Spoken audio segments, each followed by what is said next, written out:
Nous allons méditer ensemble la parole de Dieu. Après, nous aurons un bon moment de prière. Donc, je vous ai conseillé de lire le livre de Néhémie pendant cette période. Donc, commencez à découvrir, redécouvrir les chapitres de ce livre. Il y a bien des choses à y découvrir, à repasser dans nos cœurs, de merveilleuses promesses, une attitude formidable de la part de Néhémie. On verra tout ça ensemble à partir du mois de janvier. Et ce soir, je voudrais vous parler du Dieu consolateur. Amen. On va faire une lecture dans la deuxième lettre de Paul aux Corinthiens, au chapitre 1, à compter du verset 3 jusqu'au verset 11. 2 Corinthiens 1, verset 3 à 11. Et on va garder nos Bibles ouvertes. On va un petit peu décortiquer ce passage et voir quels sont les objectifs de Dieu alors que nous passons par l'épreuve. Qu'est-ce que Dieu attend de nous finalement ? Est-ce que c'est gratuit que nous passions par l'épreuve ou est-ce qu'il y a un dessein bienveillant à travers les circonstances parfois douloureuses que nous sommes amenés à passer les uns et les autres ? Eh bien, on va le découvrir ensemble à travers l'Écriture. Donc, nous lisons dans 2 Corinthiens 1, verset 3, « Béni soit Dieu, le Père de notre Seigneur Jésus-Christ, le Père des miséricordes et le Dieu de toute consolation, qui nous console dans toutes nos afflictions, afin que, par la consolation dont nous sommes l'objet de la part de Dieu, nous puissions consoler ceux qui se trouvent dans quelque affliction. Car de même que les souffrances de Christ abondent en nous, de même notre consolation abonde par Christ. Si nous sommes affligés, c'est pour votre consolation et pour votre salut. Si nous sommes consolés, c'est pour votre consolation qui se réalise par la puissance à supporter les mêmes souffrances que nous endurons. Et notre espérance à votre égard est ferme parce que nous savons que si vous avez part aux souffrances, vous avez part aussi à la consolation. Nous ne voulons pas en effet vous laisser ignorer, frères, au sujet de la tribulation qui nous est survenue en Asie, que nous avons été excessivement accablés, au-delà de nos forces, de telle sorte que nous désespérions même de conserver la vie, et nous regardions comme certains notre arrêt de mort, afin de ne pas placer notre confiance en nous-mêmes, mais de la placer en Dieu qui ressuscite les morts. C'est lui qui nous a délivrés et qui nous délivrera d'une telle mort, lui de qui nous espérons qu'il nous délivrera encore, vous-même aussi nous assistant de vos prières, afin que la grâce obtenue pour nous par plusieurs soit pour plusieurs une occasion de rendre grâce à notre sujet. Amen. La première question que je voudrais poser est celle-ci. Qui est la cause de nos épreuves ? Je dirais tout d'abord Satan. Satan est notre ennemi.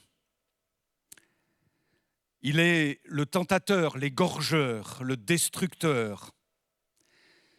Et si Satan a réclamé Simon-Pierre en son temps, eh bien, il nous réclame aussi de la même manière. Souvenez-vous de la prière de Jésus. « Simon, Simon, Satan vous a réclamé pour vous cribler comme du froment, mais j'ai prié pour toi. » Et l'opération du criblage, qui consiste à faire sortir les impuretés du blé, il faut secouer dans une petite caisse avec une passoire au-dessous.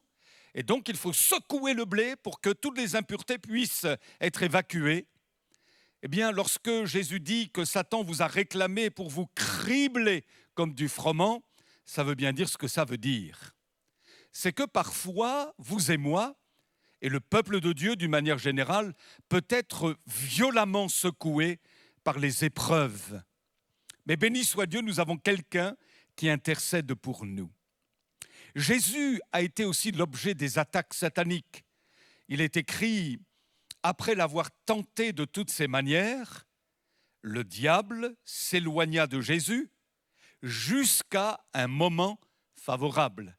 Quel est ce moment favorable ? Gethsémané. Qui est la cause de nos épreuves? Satan. Deuxièmement, nous-mêmes. Nous pouvons aussi être la cause de nos épreuves en raison de notre désobéissance ou de nos inconséquences. Si le peuple d'Israël a tourné pendant 40 ans dans le désert, c'est bien à cause de sa désobéissance. Il ne pouvait s'en prendre qu'à lui-même. Et si Samson, de son côté, s'est retrouvé en prison chez les Philistins, c'était aussi de sa faute. Finalement, on peut se retrouver dans des situations bien éprouvantes à cause d'un mauvais choix, à cause d'un mauvais comportement et à cause d'une mauvaise décision. Qui est la cause de nos épreuves? Eh bien, il y a Dieu. Dieu peut permettre l'épreuve. Pourquoi? Parce qu'elles font partie de son plan. Et nous le savons pour l'avoir expérimenté, vous et moi, depuis que nous sommes à Jésus, les épreuves ne nous sont pas épargnées.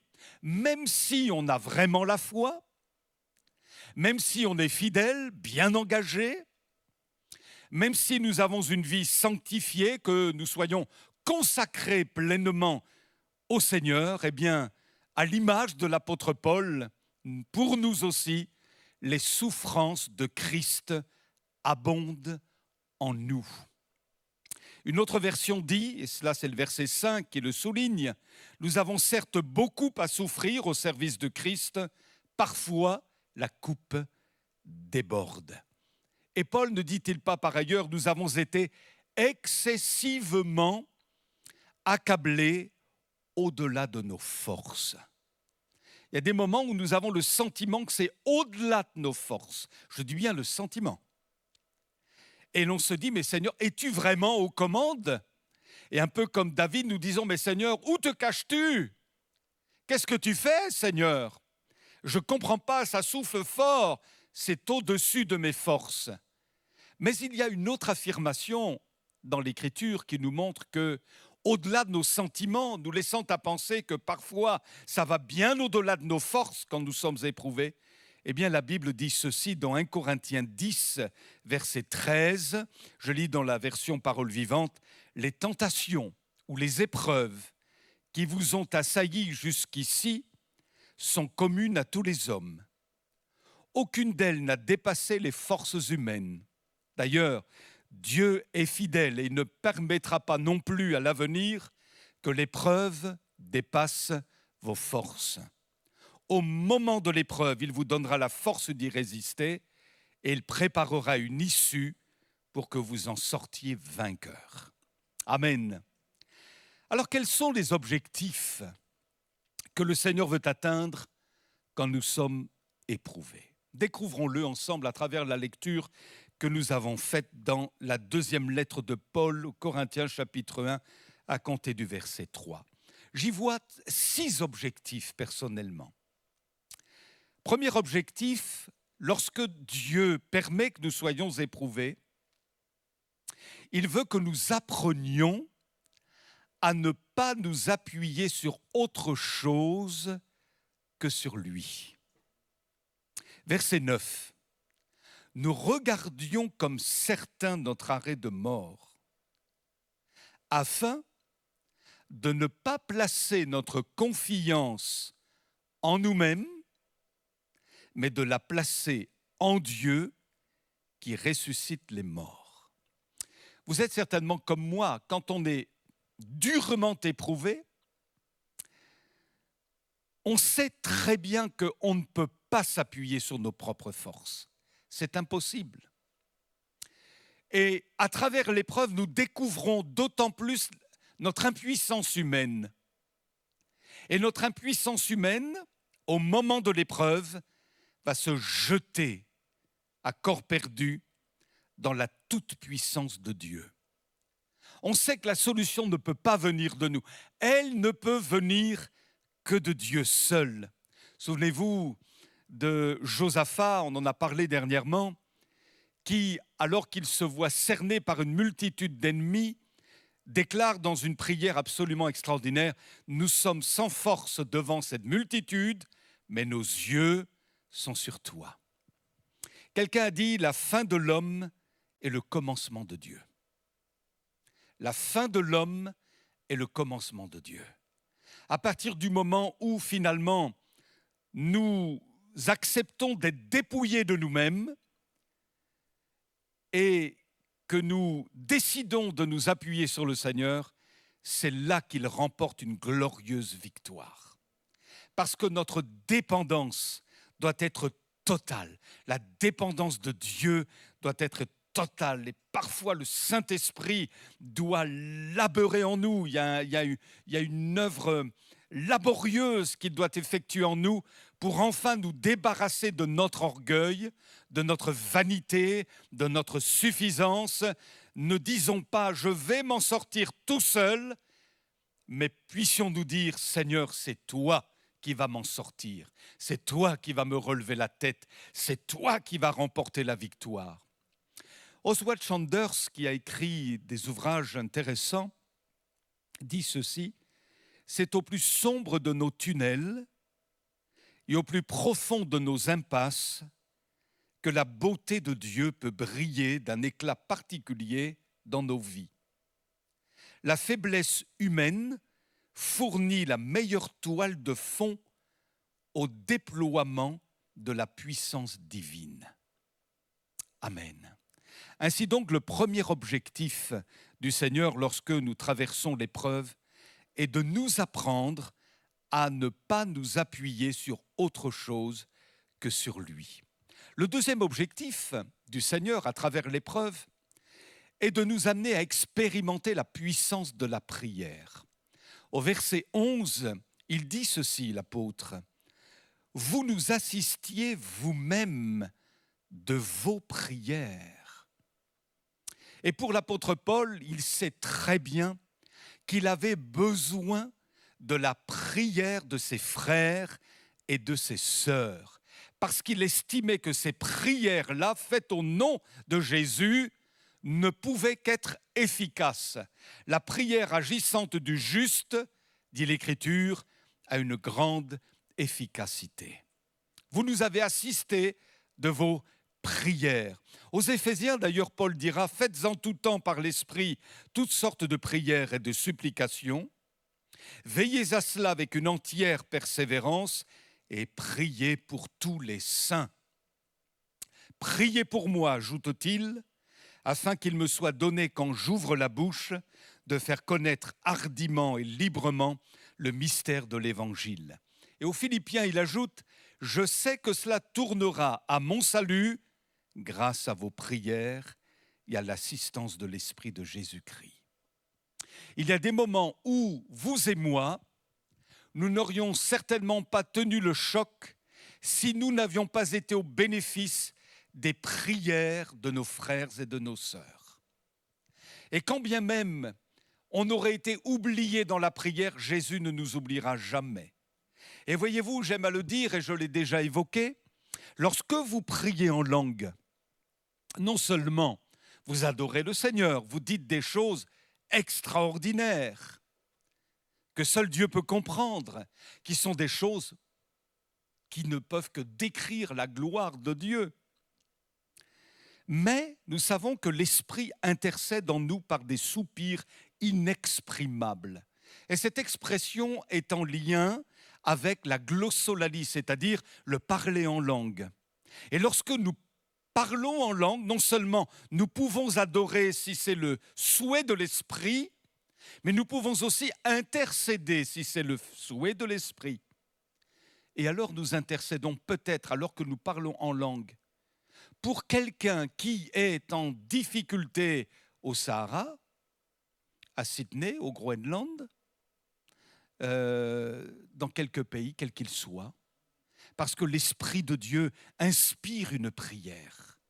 Et béni soit Dieu, on est loin de s'imaginer le bien que nous avons fait, non seulement à nous-mêmes, à travers le parler en langue, mais aussi pour des bien-aimés. Et nous avons prié pour eux sans le savoir. C'est absolument extraordinaire. Ça relève du miracle, c'est le mystère. Alléluia. Mais combien la Pentecôte est importante et combien c'est bon, frères et sœurs, de prier en langue lorsque vous priez. Pas seulement que de prier en langue, il faut prier avec sa langue maternelle, mais c'est une bénédiction de parler en langue, comme je vous le dis. Nous adorons le Seigneur et en même temps nous prions pour des sujets que nous ne connaissons même pas, qui nous échappent, mais combien l'Esprit est précis.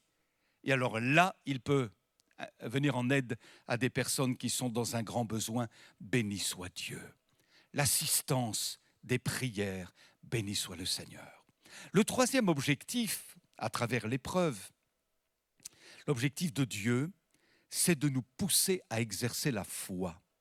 Au verset 10, il est dit, c'est lui, Dieu, lui, qui nous a délivrés et qui nous délivrera d'une telle mort, lui de qui nous espérons qu'il nous délivrera encore. Si nous ne passions pas par quelques épreuves, vous et moi, peut-être que nous ne sortirions pas de nos zones de confort. Et à travers les épreuves, il faut reconnaître que c'est là que nous avons dû exercer plus que jamais notre foi. Et ça, c'est important. On a été comme poussés à crier à Dieu, poussés à compter sur ses promesses et à mettre notre foi en action. L'homme de Dieu dit dans le psaume 27, « Si je n'étais pas sûr de voir la bonté de l'Éternel sur la terre des vivants. » Et il s'exhorte, il dit, « Espère en l'Éternel, fortifie-toi, que ton cœur s'affermisse, espère en l'Éternel. » Il est éprouvé, voyez, puis il exhorte son âme, il fait comme un acte de foi, il exerce sa foi. Il dit qu'il sait qu'il verra la bonté de l'Éternel se manifester à son égard. Et puis dans le psaume 20, il dit « Je sais déjà ». Donc on pourrait même traduire « Je sais par avance, je sais déjà ». Que l'Éternel sauve son oint. Il exerce sa foi alors qu'il est éprouvé. Il l'exaucera des cieux de sa sainte demeure par le secours puissant de sa droite. Ceux-ci s'appuient sur leurs chars, ceux-là sur leurs chevaux. Eh bien nous invoquons le nom de l'Éternel notre Dieu. Eux, ils plient, ils tombent, mais nous tenons ferme et restons debout. Amen. Quatrième objectif de Dieu alors que nous sommes éprouvés, c'est de susciter des actions de grâce, de la reconnaissance après notre délivrance. Au verset 11 de notre lecture, nous lisons « Afin que la grâce obtenue pour nous, par plusieurs, soit pour plusieurs une occasion de rendre grâce à notre sujet. » La Bible du Semeur rend le verset ainsi « La grâce qu'il nous accorde en réponse aux prières de beaucoup sera aussi pour beaucoup une occasion de remercier Dieu à notre sujet. » C'est bon de pouvoir le louer après avoir été durement éprouvé et après avoir été délivré. C'est bon de pouvoir le louer. Comme dit David, je le louerai dans la grande assemblée. Alléluia. C'est bon de pouvoir dire merci Seigneur. Et je vous encourage, bien-aimés, peut-être je sais que c'est un problème pour certains, mais je vous encourage à élever votre voix au moment de nos cultes d'adoration. Vous allez me dire, mais moi, je n'ai pas beaucoup de voix, frère. Ce n'est pas grave. Dieu vous entend. Dieu vous entend.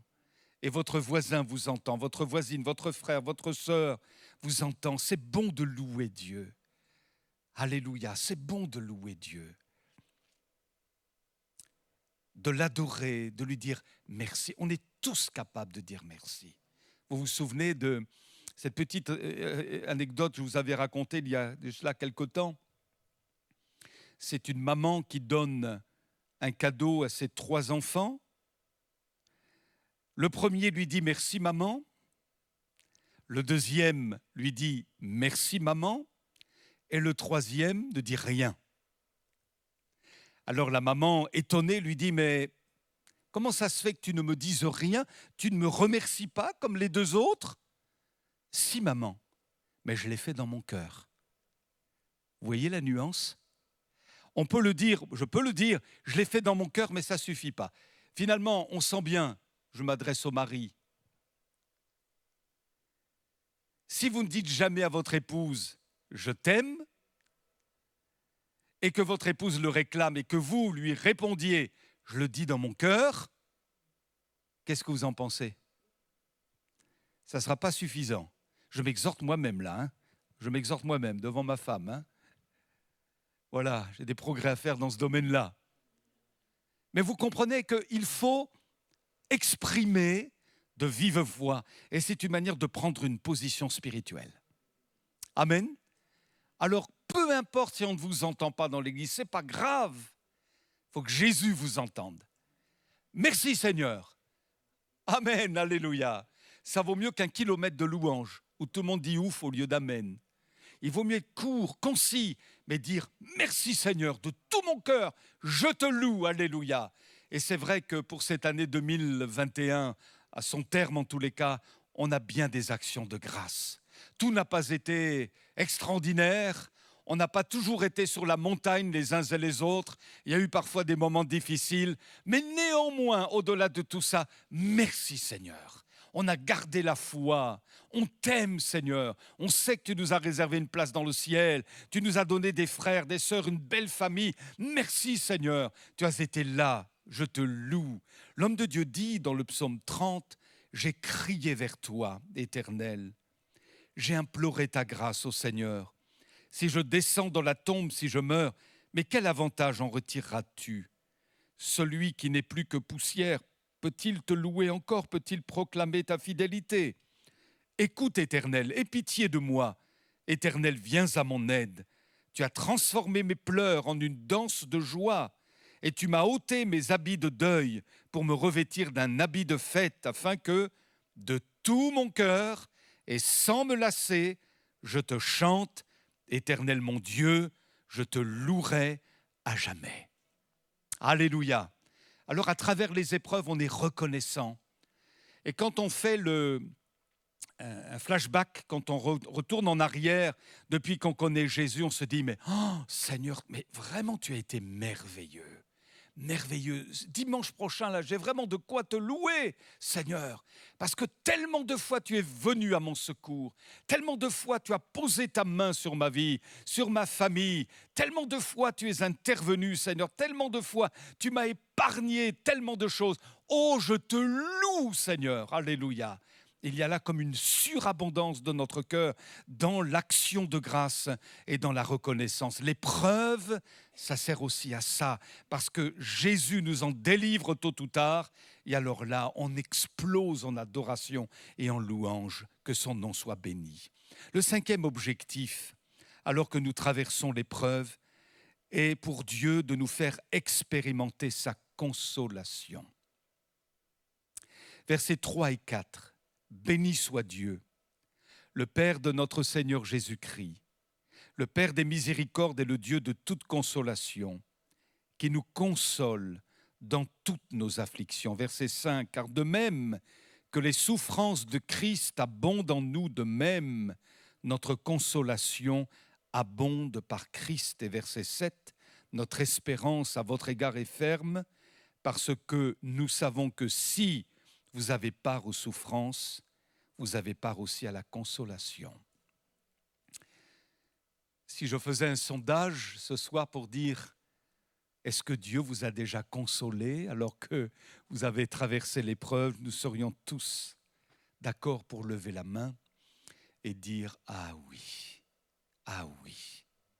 On sait que l'épreuve peut provoquer des traumatismes, des blessures très profondes. Mais nous avons un glorieux consolateur. Et quand on fait encore un flashback, quand on retourne en arrière, on se dit, mais Seigneur, si tu ne nous avais pas consolés, nous serions désespérés aujourd'hui. Mais tu as su, et il n'y a que toi qui peux le faire ainsi, tu as su refermer les blessures. Tu as su les penser merveilleusement.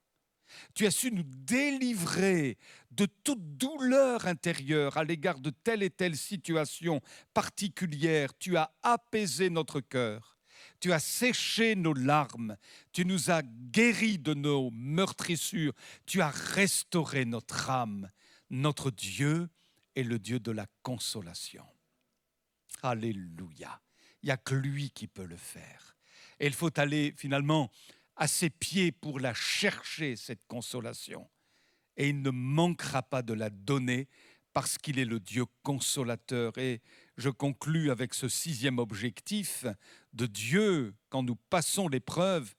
Celui-ci, cet objectif est de nous apprendre aussi à consoler les autres après avoir été nous-mêmes consolés par Dieu. Verset 4, qui nous console dans toutes nos afflictions, dit l'apôtre, afin que, par la consolation dont nous sommes l'objet de la part de Dieu, nous puissions consoler ceux qui se trouvent dans quelque affliction.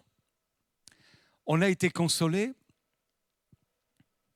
parce qu'on est passé par l'épreuve, et ayant été consolés de cette manière-là, Dieu nous donne une capacité particulière pour consoler les autres qui souffrent peut-être des mêmes maux. On peut se demander parfois pourquoi sommes-nous passés par telle et telle difficulté. Mais Dieu sait que, à travers la consolation qu'on a reçue en traversant cette difficulté, on peut aussi consoler les autres et les fortifier. Et nous sommes appelés à exercer en quelque sorte ce ministère, c'est-à-dire ce service de la consolation.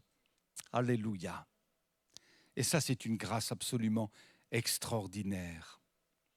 Que Dieu nous donne d'être ainsi entre ses mains des agents de consolation. Amen. Ainsi donc, les objectifs de Dieu, alors que nous traversons l'épreuve, sont au nombre de 6 ici, me semble-t-il, dans la lecture que nous avons faite. D'abord, le premier objectif est de nous apprendre à ne pas nous appuyer sur autre chose que sur Dieu. Le deuxième objectif est de nous amener à expérimenter la puissance de la prière, non seulement pour nous-mêmes, mais aussi à travers les autres. Troisièmement, l'objectif de Dieu est de nous pousser à exercer notre foi. Quatrièmement, de susciter des actions de grâce, de la reconnaissance, notamment après notre délivrance. Cinquièmement, de nous faire expérimenter sa consolation. Et sixièmement, de nous apprendre à consoler les autres après avoir été nous-mêmes consolés par Dieu. Alors, on peut dire merci Seigneur, parce que ce n'est pas gratuit, comme je l'ai dit tout à l'heure. Si nous passons par des épreuves, ce n'est pas parce que Dieu aime humilier les fils des hommes, mais c'est parce qu'il y a des objectifs qui correspondent à son plan pour chacun de nous. Et à travers les diverses épreuves par lesquelles nous sommes passés, vous et moi, nous avons appris de Dieu tellement de choses et finalement, nous avons mûri, nous avons grandi pour parvenir à la stature parfaite de Jésus-Christ. Ça fait partie de la marche avec Jésus. Heureusement, il n'y a pas que des épreuves pour apprendre, alléluia, mais ça fait partie de son plan. Et si nous voulons vraiment grandir en Jésus-Christ, eh bien, il y aura des épreuves dans notre vie que Dieu permettra, mais que notre seul but ne soit pas celui d'en sortir, de sortir de ces épreuves, mais surtout d'apprendre à travers ces épreuves ce que Dieu veut que nous apprenions. Alors que le Seigneur nous soit en aide, vous soit en aide, frères et sœurs, vous qui peut-être êtes bien éprouvés en ce moment, que le Seigneur vous soit en aide, qu'il vous fortifie, et puis ça nous excite, ça nous exhorte à prier aussi, peut-être davantage encore, les uns pour les autres. Et notre prière, mes amis, elle est efficace pour notre prochain, pour notre frère et notre sœur. Alléluia, comme Paul l'a exprimé. Béni soit Dieu. Eh bien, prions quelques instants en rebondissant sur le sujet qui vient d'être évoqué. Seigneur, nous te louons pour tout ce que tu nous as appris alors que nous avons traversé l'épreuve. Ça n'a pas été facile. Il y a eu des doutes, il y a eu des larmes, parfois même des contestations, des résistances. Seigneur, on n'a pas tout compris, toujours. Et nous nous sommes parfois même révoltés, ou d'autres fois nous avons été lassés, découragés. Mais néanmoins, à travers toutes les épreuves que nous avons connues, tu nous as appris des choses. Nous avons appris à tes pieds. Nous avons été dépouillés. Nous avons exercé notre foi. Tu nous as appris à t'adorer, à te louer. Oh, tu nous as appris à compter sur la prière de nos frères et de nos sœurs et à compter sur tes prières aussi. Tellement de choses que nous avons apprises de toi. On te loue, Seigneur, de ce que c'est toi, de toute manière, qui te lèvera le dernier sur la terre des vivants. Alléluia! Tu ne veux pas que nous soyons accablés au-delà de nos forces, mais tu as aussi prévu une issue de sortie. Nous te louons pour ta gloire, ta fidélité, ta bonté, ta providence. Rends-nous fermes, rends-nous solides, relève notre tête, guéris-nous, Seigneur. Alors que peut-être nous avons comme des chocs intérieurs, tu es capable de restaurer notre âme. Merci, Seigneur, tu es le Dieu de toute consolation. Nous t'adorons pour cela. Au nom de Jésus. Amen.